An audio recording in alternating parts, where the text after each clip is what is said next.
yana aşı ko'k osmonda uchib yurgidakman. O'ngimmi, tushimmi yoki har ikkilisi emasmi bilmadim. Qanotim ostida g'urg'ur shamol uchib o'tmoqda. Men hozir nihoyat ruhlanib ketyotgandim.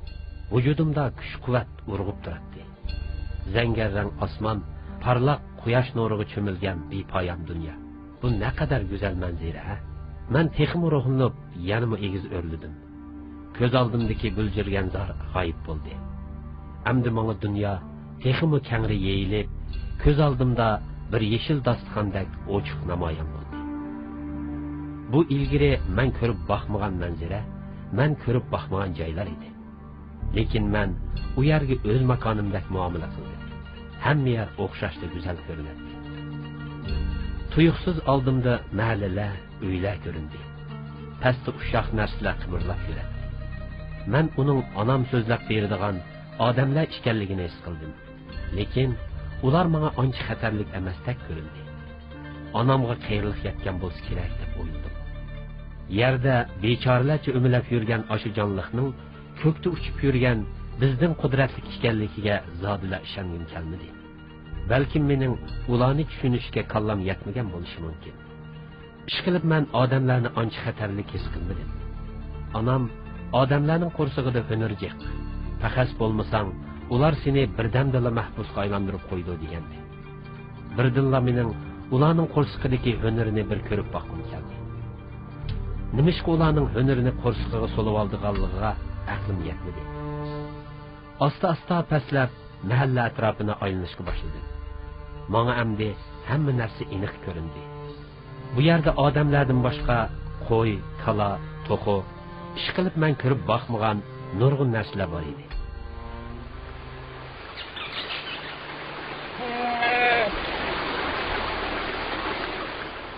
Bir to'p kaptarlar osmonda uchib yuradi. Az bir qismi bo'lsa, kaptarlar qo'nish uchun yasalgan qog'oz degan narsa qo'nib o'tiradi. Men ular bilan paranlashish uchun yeniga kelib qo'ndim. Paranlashish uchun qo'ndimmi yoki aram ilish uchun qo'ndimmi, bu aniq esimda yo'q edi. Shu chog'dagi tuyg'um baxiri edi. Ishqilib men ularning turmushiga qiziqib qolgan edim. "Qayerdan kelding?" dedi ularning ichidagi yesh cho'ngroq birisi. Men uning mush to'pning ichidagi boshliq emasligini jazm qila olmadim. Uning nima bo'lishi men uchun baribir edi. Chunki men bu to'pning a'zosi bo'lmag'achqa, uning menga nisbatan hech qanday ahamiyatga ega tarafini bayqag'il bo'lmaydi. Bo'ljirgan saydin dedim men. "Buvamdan anglagan, bizning ajdodimiz aşı yerlik ekan.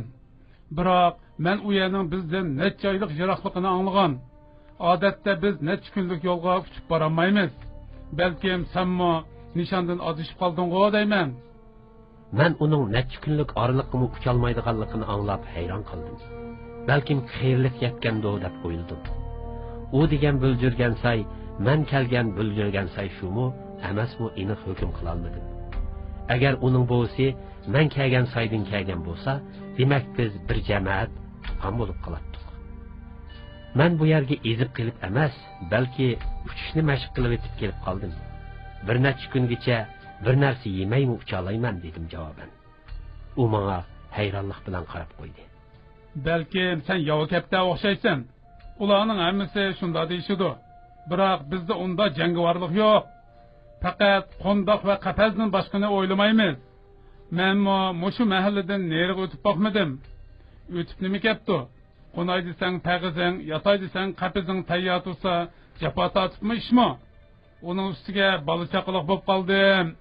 Endi uchib nega boraman? Igimizmi yaxshi qaravotidi?" Yeshchon kapta tumshig'i bilan paylarini tatlab qo'ydi. Anglasam odamlar bak qo'rqinishdikan. Ular bizni tutib olsa, ruhimizni qul qilarmish deydi. Bu rasmi? Ruh? Yenimdagi bir kichik kapta hayron qoldi. Buva, ruh degan nima? Uning ruhning nimaligini bilmaganligidan men texim hayron qoldim. Bu kaptalar bolalarini qandoq tarbiyalaydigandu? Ruhi bo'lmagan hayotlikning nima keragi? Ruhsizlik ularni qandoq holat tushirib qo'ygan, ha? Ular nima uchun buni tushunmaydigandu? Garchi ruhni, erkinlikni so'g'ib qilg'ili, tilab berishgili bo'lmasimi, biroq bu bechora kaptalarga ruhiy erkinlikka ega bir makonning naqadar zarurligini chunqur his qildim. Ular ruh degan so'zni aslo anglab boqmagandek qiladi. Yeshcho'ng kapta eliq savol so'rgan kaptaning beshini silab turib so'zga boshladi. Ruhning nimaligini men bilmayman. Uni men buvamdan anglagan. Hozir ikkinchi qatim anglashim. Buvamgimi bovsi deb berib ekan. Balkim bovsigimi bovsi deb bergan bo'lsa kerak. Buvam hamisha bizda ruh yo'qolg'ili bak uzun zamonlar bo'lib ekan deydi. Balkim bu kaptarning davatqini yo'qolg'ili bak uzun bo'lgan shu ruh bo'lsa kerak. Bizda hozir ruh deydigan narsaning sayısimi qolmadi. Yeshcho'ng kapta menga yuzlandi. Dapaqa o'g'lim, sen uning qanday narsigini bilamsan? Men gangirab qoldim. O'zim degan so'zga o'zim javob bera olmay qolarmanmikin deb andish qildim. Yo'q, hozircha bilmayman. Biroq onam senda dadangning boturlik ruhi bor. U kunsiri pishib yetilyotidi degan. U pishib yetilsa cho'qim bilib olaman. Demak senda otangning ruhi yetilib o'tibdi. Ammo otlar emas, bir butun kaptalar jamiyatining ruhi allburun yo'qolgan. Onamiz bizga azaldan ruh to'g'riliq so'zlab bermagan. Otalarimizdanmi hech qanday bir bishorat eshitmadi. Hozirgi davrga kelganda men bu so'zni balloq so'zlab berishni unutib qoptiman. Shunga biz ruhsizlik davriga allaqachon qadam qo'yibdimiz. Hey, aşı yo'qolgan ruhimizning zodi qandaligini tepib olgan bo'lsak, bek yaxshi bo'ladi-da. Buvay eg'ir xursindi. Sizlar mushu ruhsizlikinglar tufayli avloddan avlodga odamlarga qul bo'lib o'tsizlar. Ularning xohlagan chaqda yeydigan taomiga aylanasizlar. Ular sizlarni qulluqda shu darajaga tushiribdiki, qo'yib bersimi hech bir yerga bora olmay, ularning tavallikidan uchida ekansizlar. Kichkina dondan ayrilib qolishni xohlamay, avlodlaringlarni o'zinglardek qulluq tutib beribsizlar. Sizlarga bizlarning kaptalar to'pidek bir boshchi kerak ekan. Biroq bu aptinglarda sizlardan undaq buyuk umid kutib bo'lmag'idak. Sizlar oldi bilan ruhinglardagi osh qulluqni yo'qotishinglar kerak. Eng muhimi sizlar ruhning nimaligini bilib olinglar. Siz nimishga men bilan berib, onamdan so'rab ko'rmaysiz? Dedim men Yeshcho'ng kaptaga istoshlik qilib. Men buvayning bilib olishini izladimmi yoki o'zim bilib olishni o'yladimmi, toza aniq emas. Balkim har ikki xil hissiyot vujudimda tang qutirayotgandi. Bir tutum görgü sangilidi. Shundoq bexatar qabizim turib, ruh izlab nega boraman? Yani kelib men ruhning nimaligini bilmasam, uni topsammi nima foydasi? Qara, ruh bo'lmasa nima bo'pti? Yanalar shu qabizimda bexatar yashig'ili bo'ladi ekan-ku. Yani kelib hech nimaga asqatmaydigan ruh degan u narsani ko'tarib yurish naqadar jafoli. Yeshcho'ng kaptaning so'zlarini o'ylab ketdim. Uning degini bir turib to'g'ridak, bir turib xatodak qiladi. Ammo hech qanday yashash e'tiqodi va ruhi bo'lmagan bir kaptar bilan ruh to'g'riliq so'zlashish menga nomusliq ishdak tuyulib ketdi. Berib bu masalani onamdan so'rab boqay deb o'yladim. Bir to'p kaptarlar yenimizga kelib qo'ndi. Ondan o'zaro gugulashdi. Ularning ba'zi so'zlarini faqat uqmadim. Balkim o'z tilida so'zlashsa kerak. Odatda biz taraflarga ba'zida mushundoq yoqi yuttuqlar kelib qoladi. Ular kimlar? Yeshcho'ng kaptaning do'stimi yoki jamoatimi bilmadim. Men bilan so'zlashmoqchimi yoki o'zaro paranglashyapamdi, faqatla uqmadim. Yaxshimisan, qozam? Yeshcho'ng kapta yenidagi kichik bir kaptaning paylarini cho'qlab erkiltib qo'ydi. Yaxshi emas. Qo'shqum bak ichib ketdi. Nimishqa onam endi don bermaydi? U don yoki qo'noq degandek bir ismni aytdi. Balkim terix yoki kandir degandir. Ish qilib men bilmaydigan yotli ism edi. Hay, odamlar boshqurgan kaptalar qiziqgan. Yeydigan narsalarga har xil ism qo'yib yuradi ekan deb hayron qoldim. Onang endi yangi fikrlaringning dunyoga kelish uchun quvvat to'plamasi bo'lmaydi. Odam kelib dansapagich saqla bo'lamdi? Yo'q, saqlay olmayman. Donliq berib o'zim don tepib yeb kelaman. Obdan qozam, gapimni angla. U yerga borsang bexatarlik. Seni eski odamlar tutib yeb ketadi. Borma bo'lamdi? Kichik kapta dumsiyib jim bo'lib qoldi. Qaraganda bu to'ptikilar mushu qeri kaptaning gapini baklak anglaydigandek qiladi. Men ularning o'zini tutib yeb ketadigan shu odamlar bilan yana birga yashashini faqatla kallamga sig'dira olmadim. Balkim men yeyish degan so'zni xato tushunib qolgandim. Balkim bu yaxshi qara degan so'zdek bir so'z bo'lishimi ehtimol. Yoki bu chet tildan kirgan so'z bo'lsa, men ma'nosini xato iste'mol qilib olgan bo'lishim mumkin. Biroq bu mening o'yimcha hamma katta bilishga tegishli muhim so'z edi. Onam hamisha menga odamlarning tutib olishidan, yeb ketishidan hazar aylashni jekilatdi. Biroq hozir bu so'zning ma'nosi bu yerda boshqacha o'zgarib qolgandek qiladi. Chunki ular odamlarning yeyishidan hazar aylasa, hargiz yana odamlar bilan birga turmaydi. Qanatiga tayinib, xohlagan yerga uchib ketsa bo'laveradi. Biroq ular qanatining borlig'ini unutib qolgan bo'lsa kerak. Balkim yashab ko'nib qolgan qapazdan ayrilishni xohlamasligi mumkin. Buva, undaqda bizning igimiz yaxshimi? Kichik kaptar qeyri kaptardan savol so'rashga boshladi. Albatta yaxshi. Biroq u bizni boshqa odamlardek xolis tutib yeydi-ku emisa. Bu degan o'xshamaydi. U bizning qapal ichida boqqandan keyin tutib yesa haqli. Buningga hech qaysimiz qarshilik qilsak bo'lmaydi.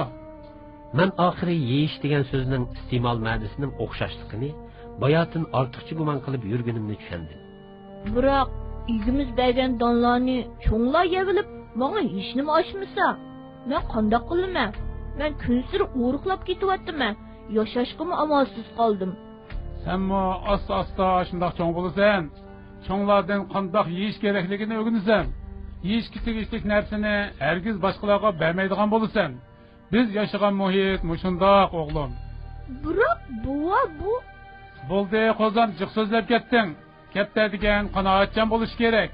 Ortiqcha narsalarni talashmaslik lozim, bildingmi? Uning erkinligini bak bo'g'apsiz, dedim men. Uningga texmi kengroq imkoniyat bering. U o'z erki bo'yicha yashasin. Men qeyri kaptanning so'ziga so'z qistirishni xohlamsam-mu, biroq sukut qilib turavergim kelmadi. Bundaq tangsiz muhit meningcha kattalarning bir-biriga bo'lgan mehribonligini yo'qolish xavfiga boshlab boradi. Hey, siz bizning vaziyatimizni tushunmaysiz. Egimizning ochchig'ini keltirib qo'ysak bo'lmaydi. Agar birasimiz uning belgilagan doirasidan olqib yo'qolib ketsak, u hammamizni qapal ishiga solib o'tadi. Necha oygacha sirtqa chiqolmaydigan gap. U chog'da hozirgi mush kichikgina qondoqdan ayirib qoldigan ish chiqdi. Qapazning zodi qandoq narsaligiga faqat aqlim yetmadi. Kaptalar uningga solinib qilishdan ham uningdan ayrilib qilishdan baq qo'rqadi ekan. Kaptalarning eng tushuniksizi odamlar orasidagi kaptalar ekan deb o'yladim. Bu o'yimni buvamga bildirgim keldi. Biroq dedimmi, demadimmi, hozir esimdan ko'tarilib ketibdi. Balkim bir eg'izmi raddiya yoki ma'qullik so'zi bildirmadi. Sizlar cho'nglar ojizlarning rizqini yeb oldi ekansizlar. Ya'ni kelib ularning qarshiligini cheklaydi ekansizlar. Uni to'g'ri ishdak tushuntirishga tirishadi ekansizlar. Bundaq muhit qandoqmi katta bolalarning o'sishiga, yashashiga mos kelsin. Sizlar o'zingizlarning qanday holat yashayotganinglarni bilmagudek darajada bexudlashib ketibsizlar. Razillikda odamlarga yetishib olg'ili turibsizlar dedim men. Odamlarga til taklishga bo'lmaydi. Ular bo'lmasa bizning bugunimizmi bo'lmaydi. Ta'til tashviqotlaringizni boshqa yerga berib qiling, dedi buvay zardi bilan. Men buvayning yaxshi ko'nglim uchun buncha zarda qilganini tushunmadim. Balki u maqsadimni tushunmay qolgan bo'lsa, yana tushuntirib qo'yish kerakdir. Sizlarda mas'uliyat degan narsa yo'qkan. O'z avlodlaringlarni qarab turib, o'tqa ittiradi ekansizlar. So'zimning davomini texi ta'sirli tushiraman deb o'ylagandim. Biroq shu arada taraq qilgan ovoz bilan tang putum qattiq og'rib ketdi. Uchish uchun qanot qaqqan bo'lsam-mu, qanotim bo'shliqda esilib qoldi. Kaptalar purrida uchib ketdi. Ondan atrofimda aylanib uchishga boshladi. Ha. Erkin yashag'uchi, oxiri qatarga tushirgan bo'lding. Sening yana cho'ng so'zligingni bir ko'ray. O'zimning qistirimiga tushib qolganimni his qildim. Men birdinli buvayning meni attigandan beri gapga tutib, egisining tutib olishi uchun aldab turganini tushundim. Qalbim cheksiz azob to'ldi. Men kelgan bu xatar odamlardan emas, balki kichikgina manfaatga aldangan o'z qarindoshlarimdan kelgandi. Ularning odamlarga moslashib meni tutib berishi faqat qallamdan o'tmadi. Ham meni bak ichimdirdi. Xiyolimda hargizmi odamlarning qo'liga tushib qolmaslik kerak degan ideya chaqmoq tezligida chaqnab ketdi. Ikki putimni uzib yetalsamla, men yana erkinlikka erishalaydim. Shunga bor kuchim bilan ikki tarafga paloqlashga boshladim. Bolam, o'rningdan tur. Nim bo'ldi sana? Ko'zimni ochsam, onam beshimda qarab turibdi. Xudoga shukri, saqkanman deb o'yladim. 2 putum silab baqsam hech nima bo'lmabdi. Seni qar besib qapti balam, dedi onam. Bak qo'rqinchli tush ko'ribdiman, dedim onamni quchoqlab turib. Shunda ko'rganlarimni so'zlab berdim. Sen buningdan keyingi avlodlaringning qismatlarini ko'ribsan, o'g'lim. Odamlar kun sari bizning yashash muhitimizga qistab kirmoqda. Ular bizning azaldan yashab kelgan zaminimizdan bizni qo'g'lab chiqarmoqchi. Yerlarimizni tortib olmoqchi. Avlodlarimizning naslini o'zgartib, ashundoq o'z naslini tonimaydigan qilib, shalg'ut sortlarga aylantirmoqchi. Balkim uzoqqa qolmay bu yerlarga egiz binolar, zavodlar selinishi mumkin. U chaqda keraksiz sanoat mahsulotlari istiklar orasida bizning bu go'zal muhitimiz bulg'unidi. Shahar orasida qolib qolgan daryolarimizda hozirgidek sharbat suvlar emas, balki yunda oqadigan bo'ladi. Odamlarning tajovuzchiligi bak qo'rqinchli, o'g'lim. Sen buni sezmayli qolasan. Avlodlaring sen yashagan pokiz muhitni ko'rolmaydi. Tug'ilibla jahon mushundoq o'xshaydi deydi. Amalsiz ularning ishkansiga tushib qoladi. Ular bizni kun sari qistab kelmoqda. Hatto nihoyatda yaqinlab qoldi bolam. Biz endi boshqa bir chiqish yo'li topmasak bo'lmaydi. O'zimizni o'zimiz qutqizmasak, bizni hech kim qutqizolmaydi. Yur, sirtqa chiqaylik. Sana endi dadangning qismatini so'zlab beradigan vaqt kelib qolgan o'xshaydi.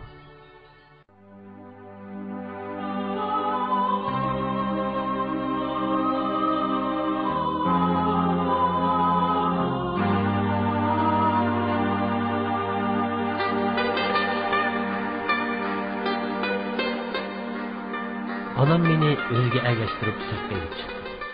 Atrof butunlay yov o't cho'plar bilan to'lgan. Hech qanday yo'l yoki iz tushmagan kangri dala edi. Bu daryo bo'yidagi egiz yordonliqda edi. Bu yerda necha minglagan kaptarlar uv silib avlod qoldiradi. Ostimizda da eqib o'tadigan sutsuzlik daryo suvi bizga yaqinlik allay naqshi o'qib beradi. Nazarimda bu yer jahondagi eng go'zal, eng bexatar makon edi. Agar odamlar bo'lmagan bo'lsa, biz mangu mushu baxtli zaminda yashagan bo'lardik. Hey odamlar, sizlar zodi.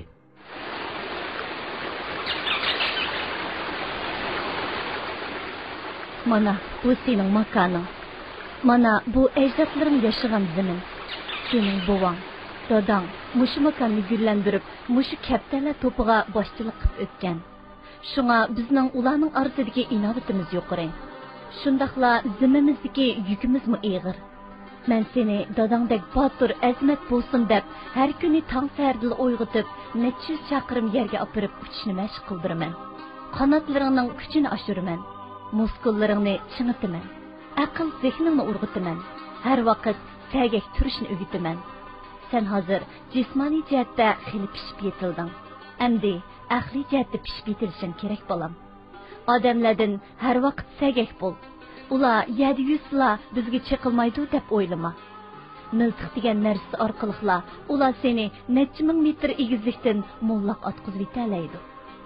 Dadangning qandoq o'lganligini bilamsan? Yo'q, siz menga teqi vaqti emas deb aytib bermagan. Endi vaqti keldi. Men necha kun ilgari bu yerda bir qancha odamning timiz qilib yurganligini ko'rdim. Demak, ularning bizga ko'zi tushdi degan gap. Şuna ular yetib kelishdan burun biz texmi bexatar makon topmasak bo'lmaydi. Dadangmi dal o'sha odamlarning qo'lida jinidan ayrilgan. Ana deb beringa, dadam nima bo'lib ularning qo'liga tushib qolgan? Anam bir pas jimib qoldi. Balkim ko'ngli buzilayotgandir deb o'yladim. Shu kuni dadang bir to'p kaptalarni boshlab biz uchun oziqlik izlab chiqib ketgan. Odatda kaptalar hamisha o'zimizga xatar yetmaydigan oziq-tulik mo'l joylarni tanlaymiz. Dadang kaptalarning boshchisi bo'lg'ashqa bu ig'ir vazifa tabiiy holda uning zimmasiga tushgan edi. Dadang shu chiqib ketgancha bir qancha kungacha kelmadi. Men uningdan bakla ansirab qoldim. Odatda biz yarim kunlikdan o'shiq yo'l bo'lsa, o'g'illarimizni yo'tkaydik. Dadangning uncha uzunga oziq izlab ketishi mumkin emas. Yuragim uning bir xavfga uchirg'ini sezib turdi. U chaqda sen va uqularing amdili tuxumdan chiqqan edinglar. Shunga sizlarni tashlab dadanglarni izlab borolmadim. Aradan bir qancha oy o'tib, dadang bilan birga ketgan bir kaptar qaytib keldi. Shu chaqdala qiyosimning to'g'riligini, dadangning odamlarning qurgan qiltiqiga tushib qolganini bildim. Keyin uning omon qolgan do'stlari bir-birlab qaytib keldi. Biroq dadang shu ketgancha kelmadi.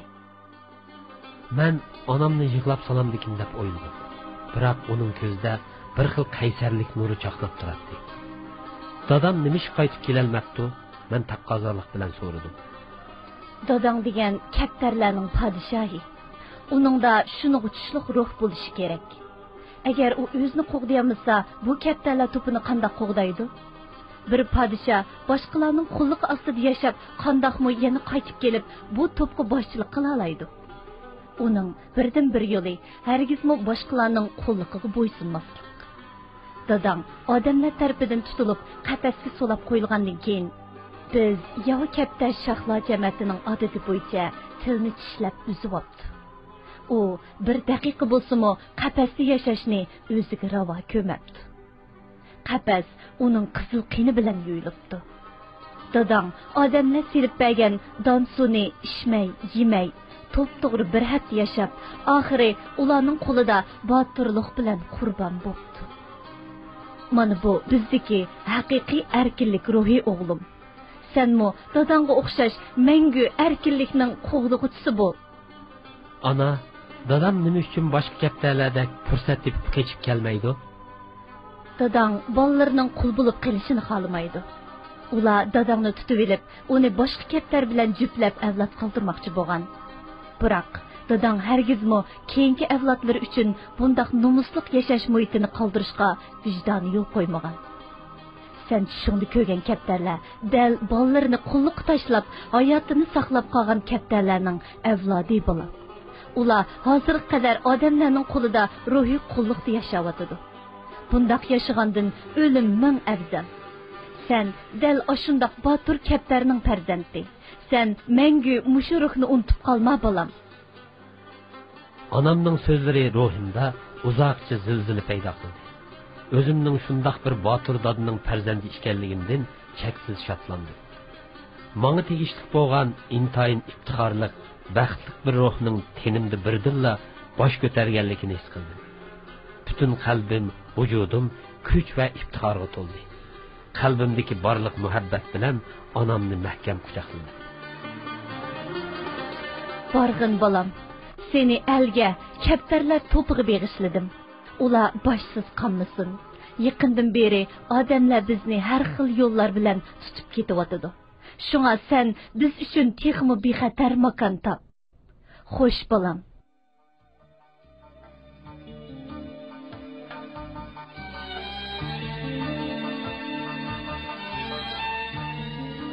Qanotim onamning ko'z yoshlari bilan ho'llandi. Ko'rgan tushlarimning mushundoq bir safarning bishorat ekanligini tushundim. Hargiz odamlarning qiltig'iga tushib qolmayman deb o'yladim. Nihoyat uzoq uchdim. Boshda yaqin bo'ylab uchdim.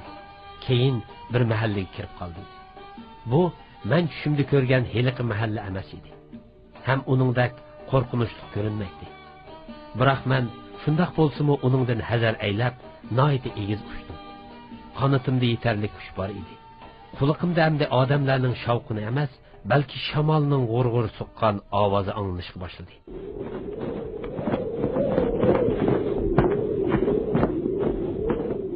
Men bu uchishimda o'z nishonimdan bakchiroqlab ketsam bo'lmaydi.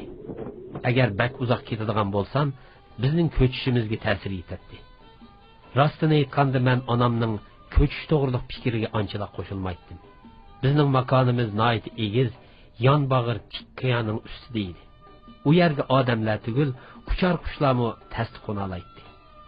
Biz avloddan avlodga shu joyda makon tutib, bexatar yashab kelgan turib, amdilikda ko'chmoqchi bo'lib atdik. Odamlarning unchalik qudratli bo'lishi notayin. Mana men hozir odamlarning ustida uchib ketyapman. Hech qanday xatarni sezmadim.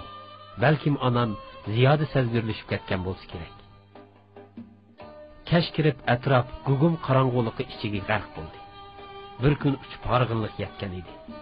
Garchi odamlar bor bu yerga qo'nish o'yin bo'lmasa-mu, biroq qorong'uda nishondan adishib qolmaslik uchun orom olmasam bo'lmaydi. janub, shamol, g'arb taraflarni kuzatib bo'ldim. Bu yerlarda biz yashag'idek biror yaxshi makon uchirmadi. Balkim bak egiz uchivatgan bo'lsam kerak. At sharq tarafni aylanib, past uchishni ko'nglimga pukdim. Kecha yulduzlari ustimda chaqnab turardi. Men mushundaq go'zallikka to'lgan bir dunyoda undaq qo'rqinch ichida yashashning to'lim ahmoqlik ekanligini his qildim. Asta-asta pastlab bir daraxt ustiga qo'ndim. At qandoq manzara ichida turadiganligim noma'lum edi. Men haddidan ziyoda ehtiyotchanlik qilib, egiz uchivatgachga ko'nglimdagidek bir makon texi uchratmagandim. Shunga ati usulumni o'zgartib, pastroq uchishni o'yladim.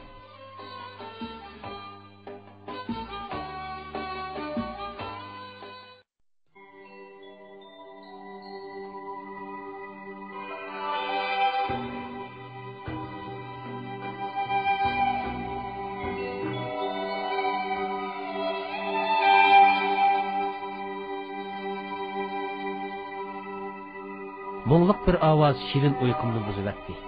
Horg'inlik ichida shuncha shirin uxlab ketibdiman.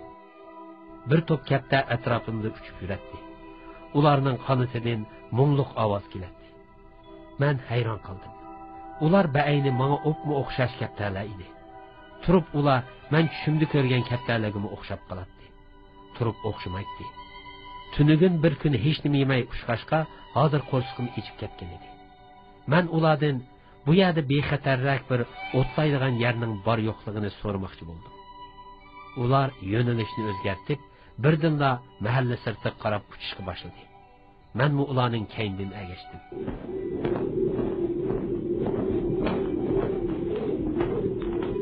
Nega borsizlar? Orqaroq qolgan birsidan so'radim. Amonga, u yerda nima qilasizlar? Damizlaymiz. Don degan sizlar yeydigan narsami? U menga xuddi yot bir maxluq qaragandek g'alti chakchiyib qarab qo'ydi. Sen yov kapta ekansan-da? Shundoq, men bo'ljurgan saydan keldim. Men kaptalarga agishib xamonga tushdim. Bu yerda haqiqatan ko'milib qolgan bug'doylar bor ekan. Ta'mi shundoq tatliq edi. Bu yer bo'ladi ekan deb o'yladim. Bu joyda odamlarning qarisimi ko'rinmaydi. Boshqa kaptalarning xotirjam turqiga qarab, men mu xotirjam holda qo'rsoq to'qlashga boshladim. Sirtqi dunyo hargizmo onam aytgandek unda xatar bilan to'lgan emas edi. Xotirjam holda oldimdagi yo'g'on bir tal donga bo'yin uzatdim. Shiddat bilan itilib kelgan bir xil kuch qoniyimni kelib bo'g'di. Nihoyat tezlikda ko'tarilib, o'zimni chetga olmoqchi bo'ldim. Biroq noma'lum bir kuch meni yana shuncha tez yerga tortib tushdi. O'zimni har tarafga urishga boshladim. Kaptalar gurrida ko'tarilib uchib ketishdi. Oxiri holsizlanib yetib qoldim. Bu men tushimda ko'rgan heliqi manzaraga bak o'xshaydi. Odamlarning qo'liga tushib qoldimmi nima deb o'yladim. Biroq hozir yaqin atrofda hech kim ko'rinmaydi. Qanchalik vaqt o'tdikin, bir chog'da ikki odam tuyuqsiz yenimda paydo bo'lib qoldi. Odamlarning qo'liga tushibdiman dedim men. Biroq ular mening bo'ynimni siqib turgan g'oyat zo'r kuchni bo'shatdi. Yov kapta ekan, dedi ularning ichidagi yoshroq birisi. Mahkam tut, qechib ketmasin, qanotini bo'g'ib qo'yayli. Ular birlikda qanotimni bo'g'ishlab, ondan bo'ynimdan tutib, ko'zlarimga qarashga boshladi. Voy, bak esilkan, hozir omad keldi.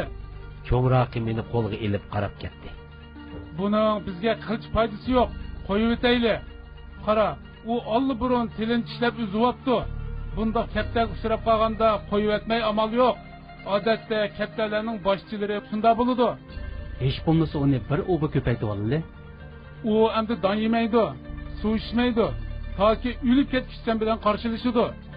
Qarab turib qo'yib o'tamdan, dedi yoshroq odam. Ixtiyoring. Biroq ayol o'tmay so'zimning rostligini bilib qolsan, menmo mushundoq bir kaptani tutib olgan. Dastlabda qo'yib berishga ko'zim qiymadi. Bir haftadan keyin o'lib ketdi. Men buni cho'qim ko'ndiraman, dedi u. Hargiz qo'lingga ko'nmayman. Bir amalni qilib cho'qim qochib ketaman deb o'yladim ichimda. Onamning so'zini esimda tutmay, bu kunga qolganimdan to'liq numus his qildim. Kuch bilan yulqinib, uning qo'lidan bo'shab uchib chiqdim.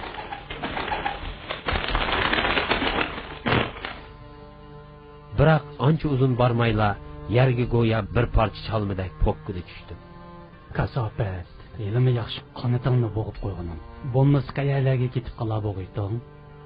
U meni xaltadak bir narsaga solab, nagidir ilib bordi. Ondan qonitimni mahkam qamollab, simdan to'qilgan bir to'rning ichiga solib-atdi. To'r ichidagi bir qancha kapta go'rrida bir bulunga qistaldi. Qaraganda ashqagan o'xshaysan. Bo'lmasa bir tal donni deb mening qismiqimni baliqlab yotmatding. U qapazga bir siqim donni chechib suv qo'ydi. Kaptalar go'rrida yig'ilib donni yeyishga boshladi. Biroq mening o'chmanlikim shu darajaga yetgan ediki, mumkin bo'lsa hozirli qapazga usib o'lib olg'im keladi. Biroq qonitim bak ching tengib etilgan bo'lg'ashqa faqatla medirlay olmadim. Beshimni aron ko'tarib, amdili tiklashgan quyosh nuriga qaradim. Ah, uydan ayrilib bir kun bo'lmay turibla odamlarning qo'liga tushib qoldim-a. Onam bu holimni ko'rsa nima debmi o'ylab qola? Holsiz holda po'kinimni yerga qo'yib yotdim.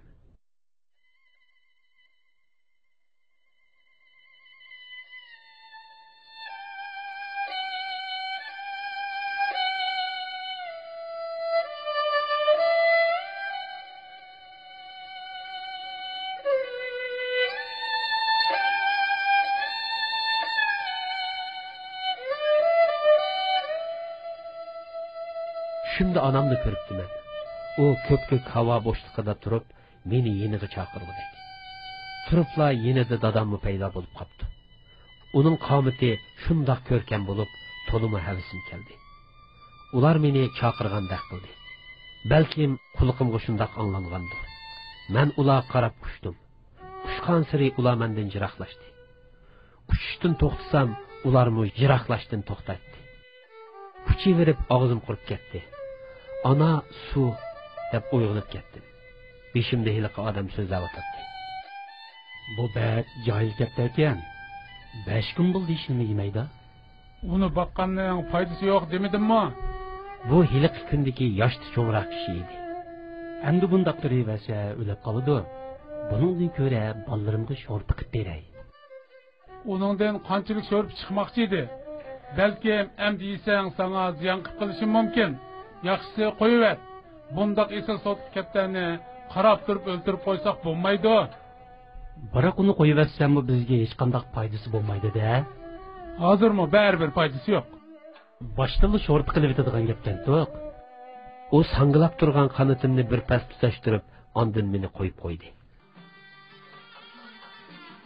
Ko'kda quyosh kuchlik nur chechib turardi. Men butun vujudimdagi kuch quvvatimni yig'dim. Ko'kka qarab uçmoqchi bo'ldim. Biroq qapaz, simtor yanala yo'limni to'sib turardi. Men necha kundan beri uningga o'zimni urib, uni bosib o'talmaydiganligimga ko'zim yetgan edi. Lekin vujudimda ozroq kuch yig'ilib, asli kelgan hamon uningga tashnib boqardi. Men bosib o'tmoqchi bo'lgan bu simtor shunday qudratli yasalgan edi.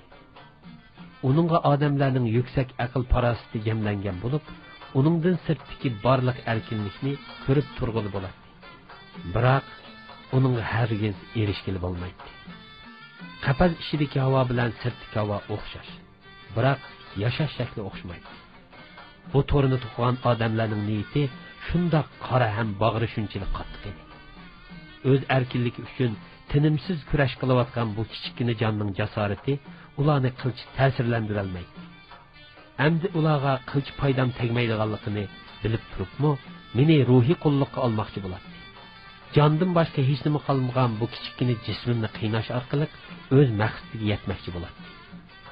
Eng qabiy yeri ular meni o'laydakmi, o'lolmaydigan holatga keltirib qo'ygan edi. Ichimda shundoq nido qilardim. Ey erkinlikning qotili bo'lgan rahimsiz odam, ya meni o'lgili qo'y, ya bo'lmasa erkinligimni ber. Tuyuqsiz tonish bir hid burnimga urildi. Vujudimga birdinli kuch yig'ildi. Ana, men hayajon ichida beshimni ko'tardim. Onamning ko'zlari bir xil jiddiylik bilan chaqnab turadi. U mening yulingan qonitim, sangilgan tumshug'im, turlishib eski kigizdak bo'lib ketgan qanotlarimga bir xil echinish ichida qaradi. Ana, kechiring, ishonchingizni yerda qo'ydim. men hargizmi sizning farzandingiz bo'lishga loyiq emas ekanman. Men gunohkorlarcha beshimni egdim. Vujudim numus kuchidan o'rtinib ketdi. Nimishqimi onam kelgicha o'lib olmaganligimga yechindim. Yo'q, sen o'zing qilaoladigan ishning hammasini qilding bolam. Endi uni oxirga chiqa. Biroq ana, men bir mahbusga aylanib qoldim. Ojizlikdan shu darajaga yetdimki, o'lib olay debmi, o'lib ololmagudek holga tushib qoldim. Bu mana ben deb bilinib turibdi. Men seni erkinlikka erishtirish uchun keldim bolam. Biroq mening endi erkinlikka chiqqim yo'q. Men endi bu aptim bilan hargizmi sizning bolangiz bo'lishga loyiq emas. Men sana erkinlik ilib kelaman bolam. Sen yanığı mening botir bolam bo'lasan. Sen hargizmi qullarcha emas, botirlarcha o'lishing kerak. Onam shundoq debla bo'g'izdagi donlarni yondirdi. Bu zaharlik bo'ljirgan. Sen bunu yesangla ularning qulliqidan ozod bo'lasan. Shundaqla cemiyetimizning obro'yini saqlab qolasan. Esingda bo'lsin. Erkinlikni mangu hissashlik orqali qo'lga keltirgili bo'lmaydi. Uning uchun qon oqqizish kerak. Qani, tumshug'ingni yaqin ekan.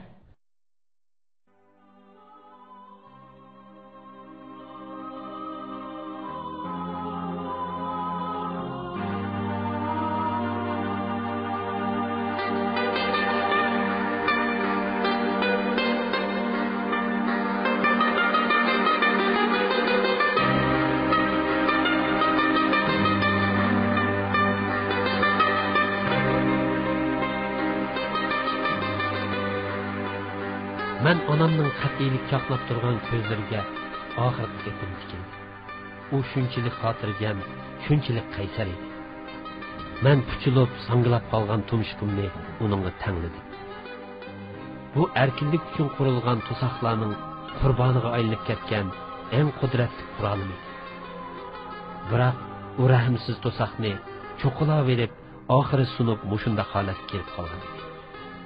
Zaharlik bo'ljirgan vujudimda bir erkinlikning jorchisi bo'lib o'rinlashdi. Eng oxiri erkin o'lish fursatiga ega bo'ldim deb shodlandim. Ruhim bir xil ozodlik ichida yelinjashga boshladi. Osmon shunchalik suzuk, atrof shunchalik timtoz, dunyo yanada go'zal edi. Bulungdagi bir to'p katta menga hayronlik bilan qarab turardi.